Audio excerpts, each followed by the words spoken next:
right.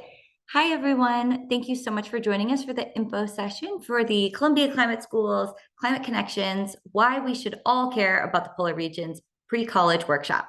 My name is Laurel Zamashihi. I'm the program manager of the professional learning pre-college and K-12 education offerings at the Columbia Climate School. And I'm joined by the instructors of this pre-college workshop, Margie, Turrin, and Marisa Annunziato from Lamont-Doherty Earth Observatory. So over the next 30 minutes or so, we're going to be sharing some more information about this pre-college workshop that will be hosted for this fall. But before we get started on that, I do want to just start with a little introduction about the Columbia Climate School, just in case this is your first time hearing about the new school at Columbia University. So our mission is to develop and inspire knowledge-based solutions and to educate future leaders for a just and prosperous society on a healthy planet. This is the first new school at Columbia University in over 25 years, and the school is set up in a way that allows us to better connect, amplify, and advance new areas of climate inquiry, research, and impact across Columbia and beyond.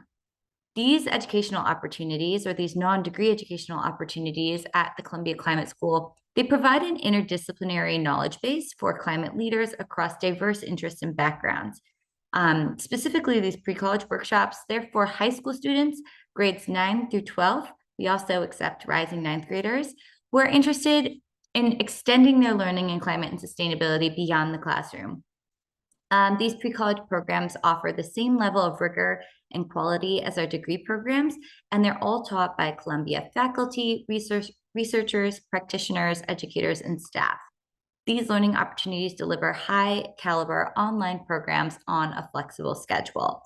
So all these workshops, they're 15 hours in length. This particular workshop will be 7 sessions, and they are offered in English. This workshop will run from October 7th through December 2nd on Saturdays from 10 a.m. to 12 p.m. Eastern Time. There are a couple weekends that we are skipping, such as October 14th, because it is Lamont-Doherty Earth Observatory Open House, which we all invite you to attend. It's a really great event hosted just outside New York City. I encourage you to check it out on our website. And we'll be skipping November 25th for Thanksgiving week. But every other Saturday between that period of October 7th through December 2nd will be hosted for this workshop. Zoom is used for everything. And for these sessions, right now we're using Zoom webinar, but for the sessions we'll be using normal Zoom. So there's lots of interaction between the instructors and the classmates. Everything is recorded, so participants will have access to these recordings and materials for 1 year after the workshop ends. So don't worry if you need to miss a session for any other prior engagements. Everything is recorded and you can review everything at your leisure for up to a year. There are no required readings or homework, which is really allowing the participant to learn without the pressures of grades or extra work, because we all know that you're very busy. But the instructors might suggest some readings for you to enhance your learning outside of the workshop time period. And there's a final project that is intended to create an opportunity for you to apply the knowledge and skills that you learned in the workshop into an applicable project. There are no transcripts from Columbia University as a result of this workshop, and it is a non-credit workshop. You will, however, be getting a certificate of participation from the Columbia Climate School upon completion of this program.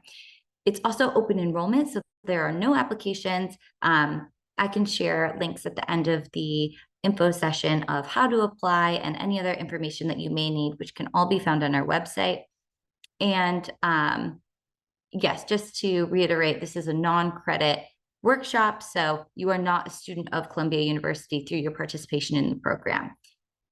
All right, so in terms of some of the details, some other information about the fees, this workshop costs $1,599 per workshop for this academic year from 2023 to 2024. However, there are reduced rates available for those that are former participants in any of our pre-college programs, students of staff, faculty, or CU alumni, students of Title I schools. So if you have any questions about these reduced rate offerings, please email me at learn@climate.columbia.edu. I will put that email also in the chat. The deadline for registration is 1 week before the workshop begins. So for this workshop, the deadline is September 29th. So it's just about 11 days away. So if you're really interested, I encourage you to register sooner than later, just because there is a limited capacity on these workshops. So want to make sure you secure your spot. All right, so before I hand it over to Margie and Marisa, I just want to go over some Zoom etiquette. You'll notice that the chat box is disabled, but if we encourage questions, so please use the Q&A box for any questions that you may have, and Margie and Marisa will be able to answer them at the end. If you have any questions right now or in the future about these workshops, feel free to always email me, particularly about any of the logistics and the fees and the reduced rates and things. And I'll put that email in the chat. All right, so without further ado, I'm going to pass it over to Margie and Marisa. Great, thank you so much. I'm going to share my screen so that we can look at some slides that we put together to just kind of tell you a little bit about what we're going to be doing together and the goals that we have for this particular workshop. So climate connections, as Laurel mentioned, and why we should all care about the polar regions. The polar regions are really critical. Laurel mentioned you're not going to be a student of Columbia University. You'll be a student of the polar regions. You're going to learn so much about them, and they're there to teach you. I don't know if you know what this picture is, but I wanted to spend just a second and tell you what you're looking at, because it's really kind of amazing. You're looking down on the ocean. Looking at the ice, this probably is the front of a melting ice shelf. And what's important to notice here is that lighter blue color is ice is sitting in the ocean. And this is telling us about one of the big changes, one of the big issues that is going on right now with climate and the polar regions, and that's the interaction of the warming oceans and the ice. So it's a perfect picture to kind of get us started today. So my name's Margie Turrin. I'm Director of Educational Field Programs at Lamont-Doherty Earth Observatory, and I'm going to be co-leading this class with my colleague. Hi, everyone. I'm Marisa Annunziato. I'm the Education Program Assistant at Lamont-Doherty Earth Observatory. Margie and I work very closely on a whole bunch of different projects, so don't worry about us co-teaching it. We got it. We do. We work on a lot of really fun projects, and Marisa's going to take us away on this one. Yeah. So why is this workshop important? So why is the content that we'll be covering throughout these series of 7 sessions important, and why should you care about it? So the polar regions are vital to so many of Earth's natural systems, but unfortunately, the polar regions are often overlooked or undertaught in schools despite their importance. They're directly impacted by human-induced climate change and are experiencing some of the fastest changes on the planet. So they're a great indicator of how our planet is changing, and they're a really important focus area for climate change. The polar regions are essential in regulating Earth's climate, so they're really important in keeping Earth cool. We'll talk a bit about how they keep Earth cool throughout the workshop.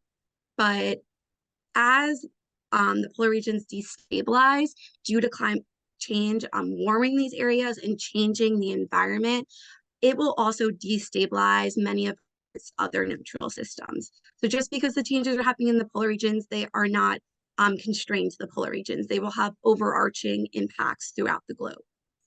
And another really important part of this workshop is empowering youth voice and action. So you guys are essential in helping us to reduce and mitigate the impacts of climate change. And we believe that youth voice has a really important role in fighting climate change. So we want to give you guys the knowledge and the skills to better understand what's happening and to fight for change. So by the end of this workshop, you will have become a polar climate ambassador, and we will have a lot of resources for you to hopefully go out and share with your community and your school.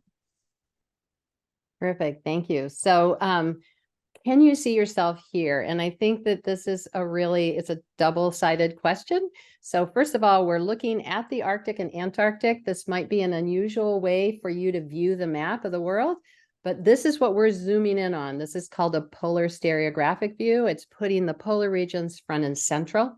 And what we're going to be doing is unpacking the differences between these two. But just looking at them, there are a lot of things that are different between the Arctic and Antarctic, but there are also some similarities. And I think if you look at these, you can see how the land masses tip up close to those icy areas. And those icy areas are definitely connected to the land, not just the land that's just right around them, but in general to the Earth. As Marisa said, they are central. So yes, we need you connected in here.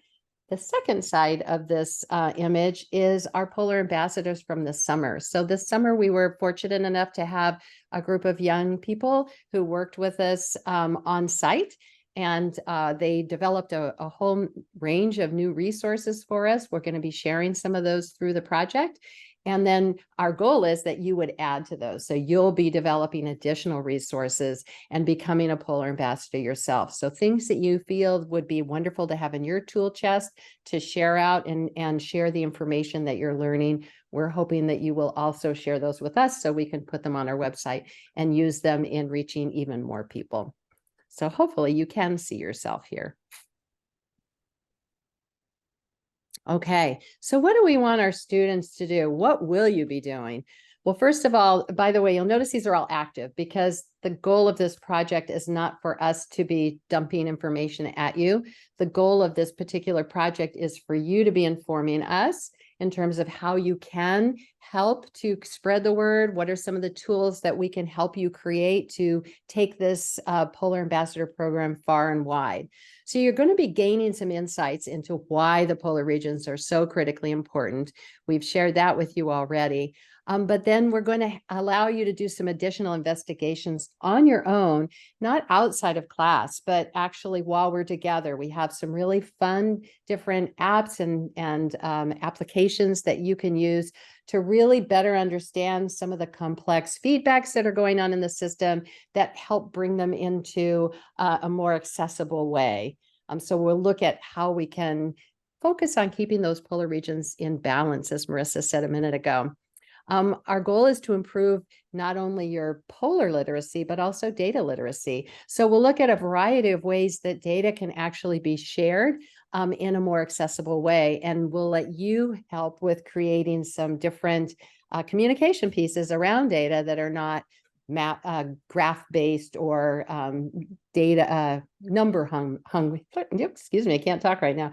Number heavy, but have the way of really sharing things in a much more user-friendly way. We're going to review some of the research that's going on. Marisa and I both work in a marine and polar geophysics group. And so we're around a lot of polar projects, a lot of polar scientists. We're going to share some of those really exciting projects, some that work with polar communities, some that work with oceans, some with ice, a whole range of projects that we have available. We're going to work on developing these really effective communication skills and materials, things that, as I mentioned, we hope you'll share back with us so we can use them as well, but things that we're asking and hoping that you'll take out into your groups to share. We're going to create, and this is our project actually, is to create these individual and team plans for sharing polar communications and what you can do to be a polar climate ambassador. How do you see yourself sharing this further? And then at the end, you will be a polar ambassador. Great. So just to reiterate, this workshop is not going to be Margie and I talking to you for 2 hours via Zoom. We will share polar climate information with you so that you have this background knowledge to be able to create these resources and to feel confident talking about the polar regions and climate change. But we want you to help us develop resources, and you'll be involved in also creating activities that we will hopefully be able to share out, as Margie already mentioned, on our website or into this shared resource bank, so you guys can share each other's activities and resources that you've created. And then together we will build a plan of how you can help to expand the Polar Ambassador program. So again, that will be sort of our overarching final project for this workshop series. So we'll spend just a minute and kind of walk through the different classes. As Laurel mentioned, there's 7 classes. Each of them is 2 hours long, except for the last one, where we'll do a little bit more in-depth sharing and talking about our final projects and how to extend this forward. So the first project will be a basic introduction to the poles. We want to know what you know about the polar regions. So what are you coming in? Certainly you all have some information. We want to kind of get a sense of that. And then spend a little bit of time talking about what we call the polar literacy principles. So there are 7 different principles that kind of take the polar regions and put them into little buckets in different areas, and just getting a basic understanding of those principles. And then in our second class of this workshop, you'll be exploring the poles. So now that you have a bit of background information, we will start to explore glaciers, how they move, how are they changing. And then we'll also use an interactive app for you guys to embark on some quests to learn a bit more about these regions and what's happening to them. And this interactive app has pulled data that has actually been collected by scientists. So all this data has come from scientists and put into a very user-friendly format. Then our third lesson or session will focus on what I call messages from the poles. There are a set of different climate messages that the poles are sending us all the time. And it's just opening our eyes to recognize what those messages are and helping us to pull them together and see how we can amplify those messages. So what are we seeing? What are we hearing? How can we share that with other people? And then the fourth session is going to be focused on sea ice, how they are critically important, how they help to regulate Earth's climate, how they drive ocean circulations, how they impact wildlife, how they impact the people that live in the Arctic. And then we'll also talk a little bit about the difference between Arctic and Antarctic sea ice. And then the fifth workshop will be all about science communication. So communicating your science. So we are going to explore multiple modes of communication. We'll talk a little bit about the benefits and maybe the cons of different formats. We'll definitely want to hear your feedback of what you think people your age respond the most to.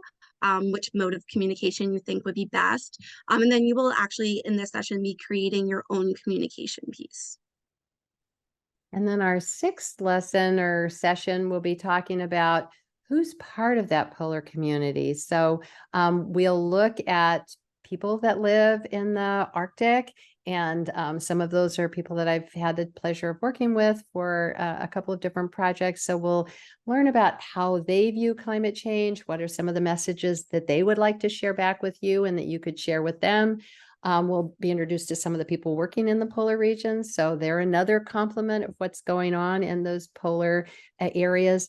And then we'll then spend a little bit of time looking at the unique wildlife that's in those particular regions, how they're adapted to those regions, and how changes will impact them. So how will it impact the wildlife, as well as how will it impact how is it impacting the people that actually live there, frankly. And then our final... Go for it. Go together, but our final one, we're going to kind of pull everybody together and think about what is it that you've created? What can we use together to amplify these messages that you have been creating through the course of the 7 weeks that we've been together? And how can we carry this forward? So we're excited. It's always exciting to get to the end of something and see what has been produced by students. So it will be a lot of fun. And here's just some few little things that we want you to know about this course that we'll be offering. So again, each session will be a combination of us presenting information to you, and then you participating in an activity or creating a resource. So really, this is a give and take type workshop. It's not just us talking at you. There is technically no homework for this workshop. We may recommend that you watch a short video before our next session, or to ask some of your peers maybe some polar region questions to help us actually gather some information and data about how much the average high schooler actually knows about the polar region or climate change. Or we might ask you to read a short article. Again, there's not any homework. These just might be some suggested activities that we ask you to do before the next session. And you will be creating several resources throughout this series of classes, and that will be added to a student resource bank that you will have access to. So you can use the different resources that your peers in this workshop have created. And again, to reiterate, your final project will be to create a plan for how you can share the importance of the polar regions with your community, with your peers. What format do you think that would be best done using? And finally, the polar regions are amazing. They're critical to climate, home to really unique and fascinating people. They have unique wildlife, and they really need your voice involved to help protect them and to save these really critical areas of Earth. Okay, and just again, we wanted to share those dates with you so you have them. So it's the 7th, 21st, 28th of October, 4th, 11th, and 18th of November. Those will be from 10 to noon. And then our December 2nd will be from 10 to 1. So we have a little bit more time together. It's a virtual platform, as you know. It'll be through Zoom. As we've mentioned several times, our goal is not to talk at you. Our goal is to build a community, and that's through conversation. That's through you doing things and actively involved. We're as excited to see what you do and what you produce, and hopefully add those to our resource bank as we are of sharing back some of the wonderful things that the students this summer created. They worked really hard. They had so much fun together, and I'm hoping the same thing will happen with you all in this particular session. Everything will be in English, and really it's all about high school age students. You guys are the future. You're the ones who can really help us to create the change that's needed. And so Marisa and I are really excited about having the opportunity to spend some time with you. And with that, we'll hop to questions. I don't know if anybody knows what kind of penguin this is, but this is a Gen 2 penguin, for those of you who may not know. They are the most inquisitive little things. I don't know why this guy turned his back on me. He was just not having it that day. But they are also a sign of a changing climate. To be fair, they are not actually endemic to the Antarctic region. They come in and use it as part of their reproductive cycle, but they don't live there year round. And as some of our penguin species that do live there year round are dropping in numbers, the Gen 2s have been the winners, and they've been coming in. I mean, the good news is they're really quite cute and they're very friendly. So it is good to have a nice winner. Oh, thank you, Margie and Marisa. This has been great. I'm so excited for this workshop. I encourage everyone to use the Q&A to ask questions if you have them. But while we're waiting for people to maybe think of some questions, I have a couple for you. So I was wondering if you might be able to share a couple of examples of some of the projects that were created by the Summer Polar Climate Ambassadors. Absolutely. So some of the things that they did, we're not going to be able to replicate or expecting you to do, but I will share them because you'll be able to take advantage of using them or seeing them. They had a chance to interview some of our scientists, and they generated some videos for us on specific topics and a little bit about the scientists themselves. So those we'll have available for sharing. They also worked on some games. So we love games. I know Laurel does too. Marissa and I do. We spend a lot of time thinking about how we can take gameplay and put information in it so you're learning and enjoying at the same time. We have one of them partially done, and it would be amazing if we could actually push it over the finish line. So that would be something that we'd love to have worked on over the course of the this particular 7 weeks. We have several infographics that the students put together. Some of them are on some of our scientists and some of the science they do. Some of them, a couple of them were more about linking climate change locally to what's happening, the drivers that are in the polar region. One person that was one of our polar ambassadors was he loves birds, and he has the most amazing bird photographs. And he picked one of his favorite birds to look at how the changes in climate from, because it's a migratory that uses some of the polar regions as part of its migration pathway. He looked at that and how it was affecting this particular bird, and he did an amazing job with it. So, again, these are some of the fun resources that we have had developed. They also wrote a blog for us for State of the Planet. So there are a whole range of things that can be done. And yeah, each one of them reaches a different group. Oh, also, I think Marisa mentioned this, the questionnaire. So we have a short questionnaire that just helps us understand background understanding of the polar regions. And it's part of a larger poll that's gone on for many years. And so we were able to update it with like some more current information to see how understanding has either improved or stayed the same on some of these baseline questions, and found some interesting stuff. So we're hoping to continue that through the class. Oh, that's great. Super exciting. Students will get to, contribute to ongoing projects or start their own and contribute with this questionnaire kind of to a larger body of understanding of what people know. Lillian, yes, we will be able to send the YouTube link of this info session out to everyone. So this recording will be posted on YouTube if you want to review any of the information. So that will be accessible to everyone. So another question I have for you is, a part of the goals of this workshop is to become a polar climate ambassador. What does that look like after the workshop ends? Is there still a community of students that get to continue chatting about their progress in educating people about the poles? People, I assume there are polar ambassadors that are going to be coming far and wide. So maybe there's like an online presence or an online forum for more discussion. Yeah, so absolutely that is the case. So one of the things from our summer group was that, and I'm hoping maybe some of this will be true for this group, is that some of these students are involved in environmental science clubs. They're involved in different other groups that are in their schools. And so by meeting and having conversations between us as a polar ambassador, we then can generate some ideas for how to actually share this out into the schools, because just us knowing is not enough, right? So it's all about amplifying that and getting it out more broadly. So yes, the goal of this is to build this virtual platform. We've kickstarted this summer with people in person, and now we're wanting to use that resource bank to be able to build an online group. And I would hope that network will continue to spread.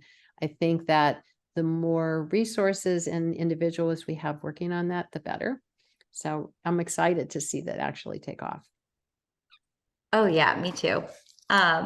All right, so I don't see any questions in the chat.